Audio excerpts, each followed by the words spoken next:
अपनी अपनी रुचि अलग अलग होती है।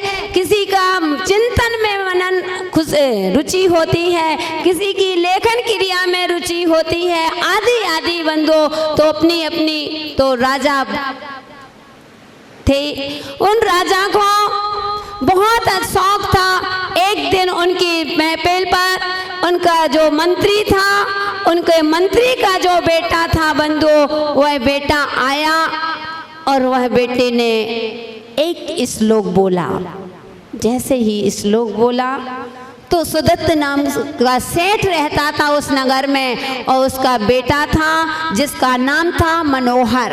वह मनोहर जैसे ही उस सभा में आया तो राजा ने उससे कहा, सुनाओ, क्या सुना रहे हो? तो उसने नाम माला का एक संस्कृत से श्लोक सुना दिया।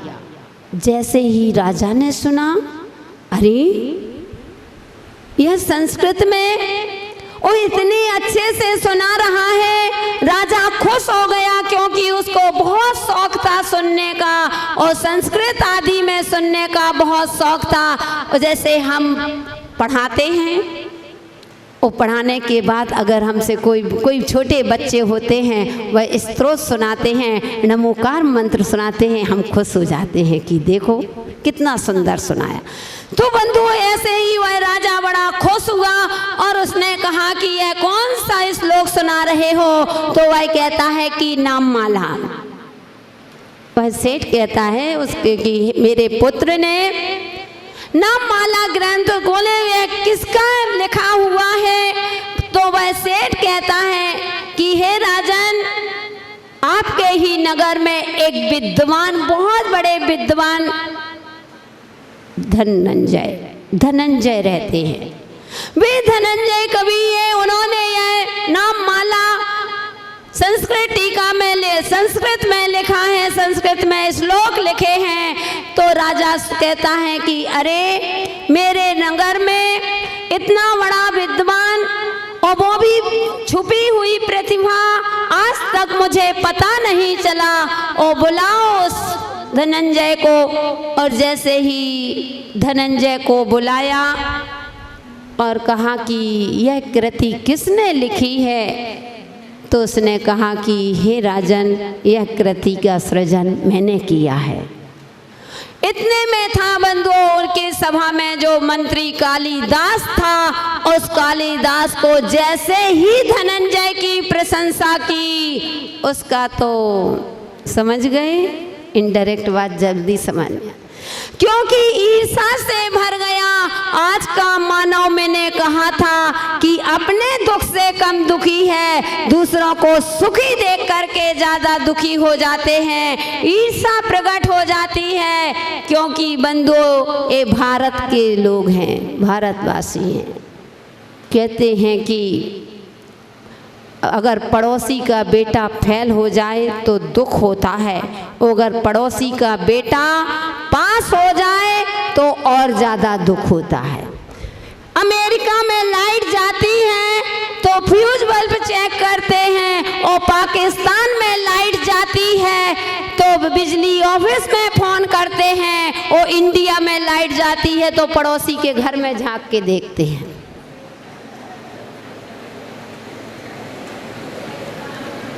हम वैसे भी 24 कैरेट का बोलते हैं।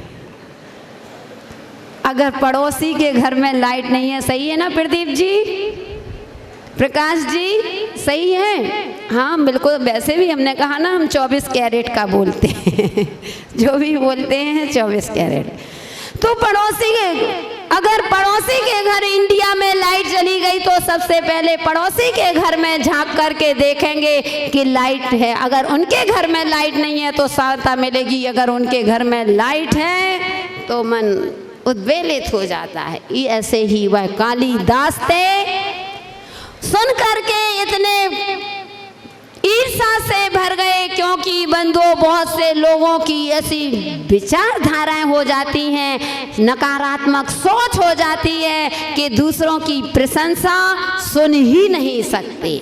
और जो दूसरों की प्रशंसा नहीं सुनता, अपनी प्रशंसा स्वयं करोगे। उमा स्वामी आचार्य कह रहे हैं कि नीच गति का बंध होगा, और दूसरों की प्रशंसा सुनोगे तो उच्च गति का बंध होगा। इसलिए हमेशा अपनी निंदा करो और दूसरों की प्रशंसा करो। क्या जाता है, और मैं तो कहती हूँ अगर जीवन को सफल बनाना है तो दिन में 3 लोगों की प्रशंसा जरूर करना, कोई भी व्यक्ति हो। बंधु, जैसे हम देखते हैं प्रदीप जी को देखते हैं, कोई भी अगर इनके मित्र, कोई बराबरी वाले, कोई भी बच्चे हैं, इनके प्रोत्साहन देखा, हमने देखा माँ हमारे फलाने व्यक्ति है, ए राकेश जी हैं या पवन जी हैं, बहुत अच्छे, हर तरह से जो भी काम कह दो इन बच्चों को ये कर लेते हैं। बंधु, ये होता है प्रोत्साहन, यानी उनकी प्रशंसा करना सीखो। प्रशंसा से बंधु क्या नहीं हो सकते हैं। अगर वही काम किसी ने किया और तुमने उसी के लिए कह दिया कि बड़ा काम कर दिया, क्या बहुत बड़ा काम कर दिया, इतना, बंधु विवाद हो जाएगा।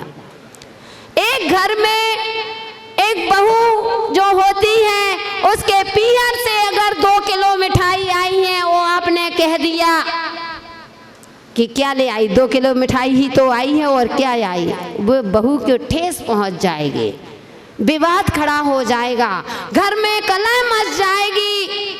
अगर थोड़ा सा अच्छे विचार धारा करके, थोड़ी सी सकारात्मक सोच करके कहो, इतना ही तो कहना है, मिठाई तो 2 किलो ही रहेगी, 2.5 किलो नहीं हो जाएगी, इतना ही कहना है कि देखो तो सही इसके पीहर वाले कितना लाखों रुपए खर्च करके शादी की, बेटी को पढ़ा लिखा करके और लायक बना करके हमको दे दिया, वो फिर भी देखो समय समय पर मिठाइयाँ भी भेजते हैं, कितने अच्छे इनके पीहर वाले।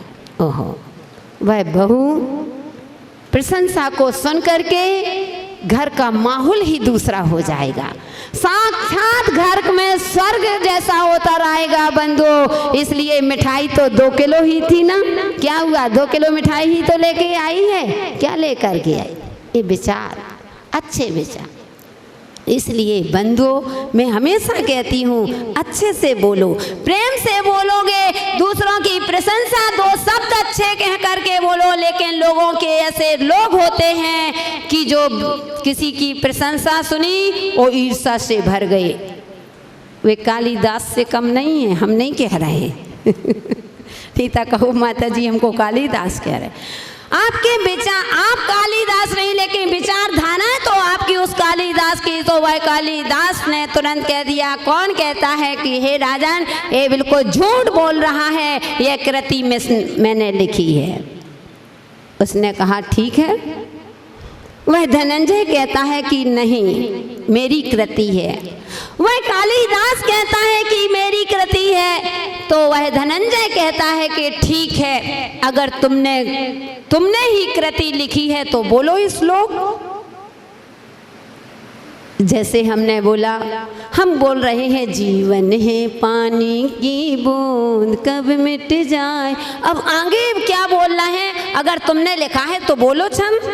कोई भी तुमने मुक्तक बनाया है, कुछ भी बनाया है, तुमने बनाया है तो बोलो, तुम पढ़ो। तो उसने नहीं पढ़ा और उसने कहा कि नहीं हे राजन ये बिल्कुल झूठ बोल रहा है। तो राजा जो होते हैं वैसे भी कान के कच्चे होते हैं, तो उनके कान के उसने 2-4 बातें ऐसी भरी कि वह उसने कहा कि नहीं एक कृति कालिदास की है। उसने कहा नहीं सेठ राजन मेरी कृति है, मैंने लिखी है। तो बोले कि तुम्हारे गुरु कौन है, किसने तुमको पढ़ाया। उसने कहा कि मेरे गुरु कौन हैं, आचार्य मानतुंगाचार्य महाराज। इतना कहा तो उस कालिदास कहता है कि नहीं मैं इन मूर्खों के सामने, इन बच्चों के सामने क्या सुनाऊं, मैं इतना बड़ा विद्वान, मैं इनके गुरु के सामने ही सारे श्लोकों का वर्णन करूंगा। जो भी धर्म में बात होगी, वाद विवाद होगा, इसके गुरु से करूंगा, इससे नहीं। मैं मूर्खों के मुख नहीं लगता, क्योंकि बंधु जो स्वयं मूर्ख होता है तो दूसरों को भी, जिसकी दुकान में जो माल होगा वही तो निकलेगा। तो उसने कहा, अब कहा कि इसके गुरु को, जैसे ही इसके गुरु को बुलाया जाए इस तरह की भाषा बोली। धनंजय कवि को बहुत तेजी से गुस्सा आता है। उसने कहा कि ध्यान रखना, मेरे गुरु से तो वाद विवाद बाद में करोगे, जो भी धर्म शास्त्र करना है, जो भी तुमको प्रश्न करना है, पहले मुझसे करो। पहले शेरनी के थन में हाथ लगाने से पहले गाय का दूध दोहना सीखो, फिर शेरनी के गाय थन में हाथ लगाना। अगर तुमको कुछ करना है तो मुझसे करो, फिर इसके बाद बंधो। उस गुरु के लिए बहुत उल्टा सीधा, लेकिन धनंजय कवि को सहन नहीं हुआ। ओ बंधो, सच्चा भक्त वही होता है जो कभी अपने गुरुओं की निंदा नहीं सुनता। अगर गुरुओं की जो निंदा सुनता है, निंदा करता है, उसको 7 जन्म तक कहते हैं कुकर शूकर आदि बनना पड़ता है। ये विषय तो बात की बात है, लेकिन वह कहता है मंत्री को आदेश दे दिया, जाओ मानतुंगाचार्य को लिवा करके लाओ सभा में। मानतुंगाचार्य के पास पहुंचते हैं। उन्होंने कहा कि हम दिगंबर संत हैं, हम अपनी साधना से मतलब रखते हैं, हम किसी के राज दरबार में नहीं जाते हैं। आप कहो चलो माता जी हमारे यहाँ प्रवचन करने चलो, तो माता जी जाएंगी क्या? नहीं। एक टाइम तुम्हारे घर में जाते हैं, तुम्हारे पास में जाते हैं, वह भी कब? जब आहारचर्या का समय होता है, और वो भी नवधा भक्ति से जाते हैं, ऐसे नहीं जाते। आपने कही आ जाना माता जी, कल निमंत्रण है। माता जी हमारे यहाँ चौका लगा है, ध्यान रखना, आना है माता जी। आना भी होगा तो 3 दिन की छुट्टी खत्म, अब नहीं आने वाले, इसलिए कभी भी नहीं कहना चाहिए। तो बंधुओं, साधु ने कह दिया हम दिगंबर संत, राज दरबारों से कोई मतलब नहीं। बहुत राजा भोज ने बुलाया, लेकिन जब मुनिराज नहीं आए तो वो भी क्रोधित हो गए और कहा कि पकड़ लाओ। और वे मुनिराज को जैसे ही पकड़ करके बांध करके लाते, वो सभा में खड़ा कर देते हैं। मुनि महाराज ने यहाँ पर नियम संलेखना ले ली थी। बंधु समय हो रहा, 10 मिनट ले लें क्या?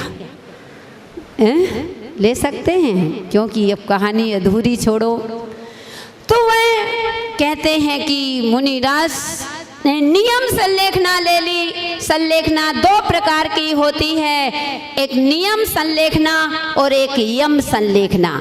नियम संलेखना वह होती है कि जब तक मेरे ऊपर उपसर्ग है, जब तक चारों प्रकार के आहार जल का त्याग, ये नियम संलेखना। और जहाँ मेरा जिंदगी भर के लिए, जीवन पर्यंत के लिए चारों प्रकार के आहार जल का त्याग, इसको कहते हैं यम संलेखना। समझ गए होंगे ना? तो नियम संलेखना ले रही थी इसके, जब तक मेरे ऊपर उपसर्ग है, कोई जब तक चारों प्रकार के आहार जल का त्याग है बंधुओं। और उन मुनिराज को प्रश्न में प्रश्न किया, बहुत सारे प्रश्न किए, लेकिन मुनिराज मौन, क्योंकि वे समझ जाते हैं कि कहाँ मौन रहना है, कहाँ बोलना उचित है। जहाँ मौन रहना चाहिए वहाँ मौन भी रहना चाहिए, और जहाँ बोलना चाहिए तो आपको यह दृष्टि आपके पास नहीं होती है, ये दृष्टि होती है मुनिराज के पास। मुनिराज ने सोच लिया यहाँ पर बोलना बहुत साधु संतों के ऊपर सबसे बड़ी उनकी अवहेलना होगी, इसलिए मौन रहे। बहुत क्वेश्चन किए, राजा ने क्वेश्चन किया तो कालिदास कहता है देख लिया ना महाराज, ये मूर्ख अगर कुछ बनता तो बोलता, जब मूर्ख है तो क्या बोलेगा। लेकिन फिर भी ज्ञानी जन खुश हैं। मुनिराज खुश थे, अंतरंग से खुश। और राजा को आया गुस्सा, सीधे 48 कोठियों के अंदर डाल दिया। और कितने ताले डलवा दिए? 48 ताले। अब मुनिराज को जैसे ही वहां पर डलवाया तो मुनिराज क्या करते? बंधु साधु संत होते हैं, रोते नहीं हैं, कायर नहीं हैं, ईंट का जवाब पत्थर से नहीं देते हैं। वे सोचते हैं कि वक्त सबका अच्छा आता है, पर वक्त पर ही आता है। समय अच्छा जरूर आता है, पर समय पर ही आता है।